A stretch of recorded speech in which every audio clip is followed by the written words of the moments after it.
All right, ladies and gentlemen, welcome back to Mark My Words. Got myself, Mark Brown, got my boy Jay Duke. Man, it's been a minute, man. Yeah. They said we've been on load management. Yeah, man, we have to take the rest days, man.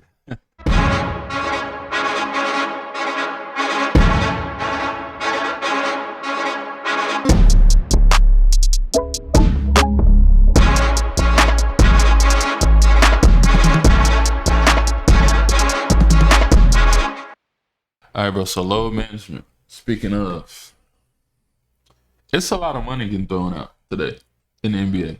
Major bags. Major money for even like role guys that aren't even stars. How do you feel about load management for these guys? Because they're making so much money, you got to protect the investment. Right.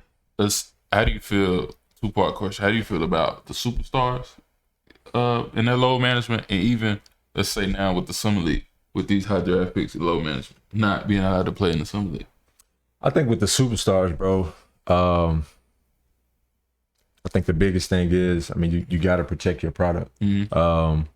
Obviously, the fans, you know, we want to see the best players out on the floor, all 82 plus games. At the same time, we don't need a 50% KD or, you know, Bron is going into year 20. You know, he probably can't play 82 games. Maybe he can, you know what I mean? So from that point, I respect it. Where it kind of gets finicky is where the game set out kind of gets overextended. You know, you'll look up and you'll see, well, out of 82 games, guy might have played 50. You know what I'm saying? And it's kind of like, not just as a fan, but as a consumer. You know what I'm saying? Like, if you got people out here they hard earned money going to a game to see their favorite player or the face of their franchise, and he's not playing tonight. You know, this is going on the 5th or 6th game in a row where he hasn't played because of load management. So I don't know, man, it's kind of it has to be balanced. I don't know if they put some type of clause. I know at some point the what do you call it, the Players Association, the NBA PA, whatever, the NBPA, whatever it's called. So maybe they can come up with some type of agreement to where they can take care of themselves as the product, but we also give the fans what they want. And then as far as the young guys, man, it's, again, I might sound like an old head, but hey, man, y'all got fresh legs, man. Yeah. Now I get it. There's been some freak accidents in Summer League, and I forget which player it was. Was it one of the players talking about how he hadn't played since March? Yeah. So he's getting his legs back on him. So I get that, but yeah.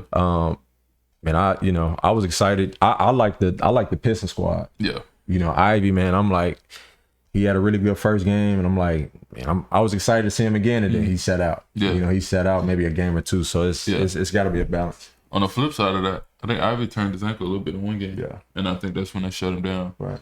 And of course, Paolo had like 2-3 games. He did his thing, proved himself. Then they shut him down. But on the flip side of it, E.J. Liddell from Ohio State, 2nd round with the Pelicans, he tore his ACL. Yeah. So what's your take on that? And that's what I'm saying. And that's why I say just kind of looking at both, it just has to be a balance. Yeah. To where, again, you're taking care of the player. And the thing with the injuries is that's a risk any given game. Yeah. You know what I'm saying? Any given game, somebody could turn an ankle or you know, knock on wood, an ACL or whatever the case may be. So I don't think we can hang our hat on that. And as a fan, I'd be upset. Let's say, man, you drove to Memphis for a game. Josh sat out. We caught a flight to LA, and Brian was, you know what I mean, low man. Yeah. I was talking to my dad on the phone on the way here. He was like, you know, you play AAU, how many games you play a day? Now, that is true. Right. But, I mean, this is the highest level of ball. You know what I mean? A lot of these guys doing a lot for their team. I brought up Bron. Like, let's say Bron had a triple overtime game on the first night of a back-to-back. And then we'll sit him out the next game. But he was just like, I don't know, just gave that example of like AAU. But like, of course, the NBA is not AAU. Right. But I understand it. I understand it. I understand both sides. I mean, you want to protect the investments, but at the same time, they need to play. Yeah. You know. And I think where the problem occurs is where it's overextensive. Yeah. And then where it's almost like used as a cop out as well.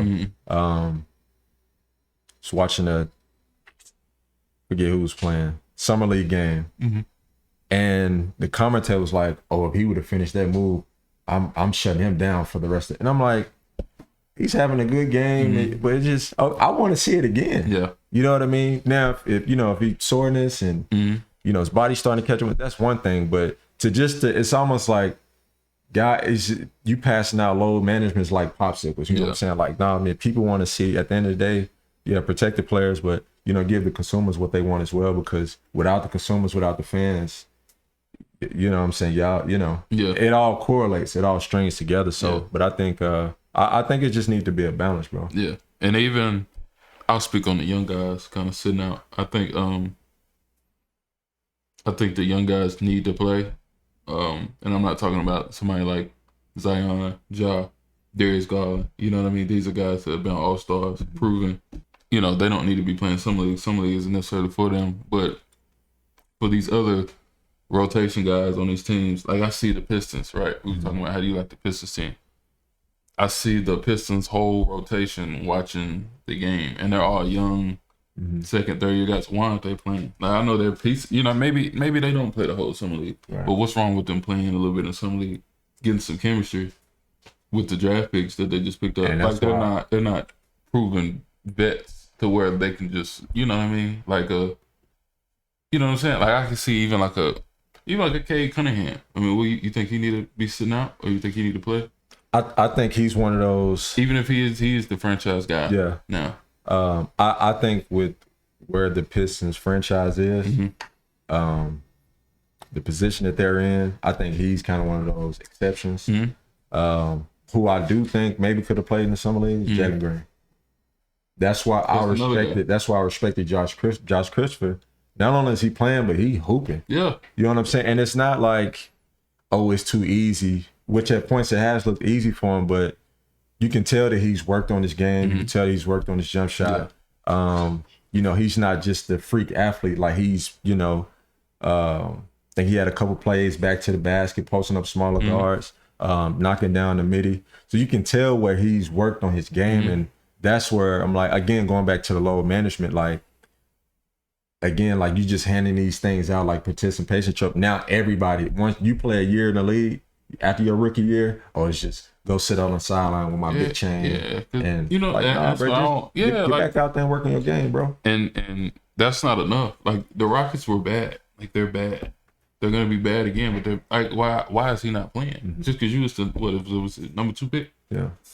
That's not enough for you to just sit out. Why just get them reps? You know what I'm saying? Like what's wrong with just getting them game reps? So I don't know, bro. I mean, I understand the pros and cons of it, but again, I think they need to play. I don't think it's fair to hang your hat on the injury. Yeah. Because any given game can roll, whatever the case may be. But at the same time, you can also step out on the floor and put on a performance. Yeah. Any given single night. Yeah. So that's where I'm just kidding. It's going to have to be balanced. Yeah. Or shorten the season. Every time we're doing that, what do you think about that? It's hypothetical now because they talk about shortening the season, but then they're keeping the playing game. And then now, I don't know if it's been solidified or not, but they're going to add a play-in. They're going to add a tournament, a mid-season tournament, something like that. I'm like, if we're already playing 82 plus games for teams that make it to the playoffs, and guys are sitting out like this, what are we going to do if you extend the season or add games to the season? You know what I mean? So I don't like the shortening the season because then we get into the history of the league. Then it gets to records. You know what I mean? Like you get to change and stuff to where every NBA season forever has always been 82 games as far as we know. Well, I mean, I don't know about the 56ers, whatever. Yeah. Every season's always been 82 games. And then you look now, let's shorten it to 72 or however many. Then it's like, it's not the same as far as to break records. It's not, guys don't have chances. I think that could take away from either players or teams' legacies. Yeah, even like the let's say the year COVID hit, 2020 when the Lakers won, people already put a asterisk on that. You know what I mean? Because the season was short and then they had to do a tournament. So what do you think when the you know what I mean? It'll be harder or easier to break records. The flip side of that, it's like, regardless of what people say, that was some of the best basketball we've seen. Yeah, no, I'm not. I'm not saying my person. I'm just saying like people. I'm saying as far as like shortening the season. Yeah. You know, maybe that's some of the best basketball we'll see because the seasons are confined. Maybe guys have longer periods of rest. Yeah. I don't know, but I think, I mean, it's tough, man. But I think something can be figured out to where everybody wins. Again, the players are priority. You got to protect those guys, but then as fans and consumers, people that are going out and spending money on tickets, merch, whatever, you know what I'm saying, NBA products, you got to give them what they want as well. So hopefully they'll figure it out. Yeah.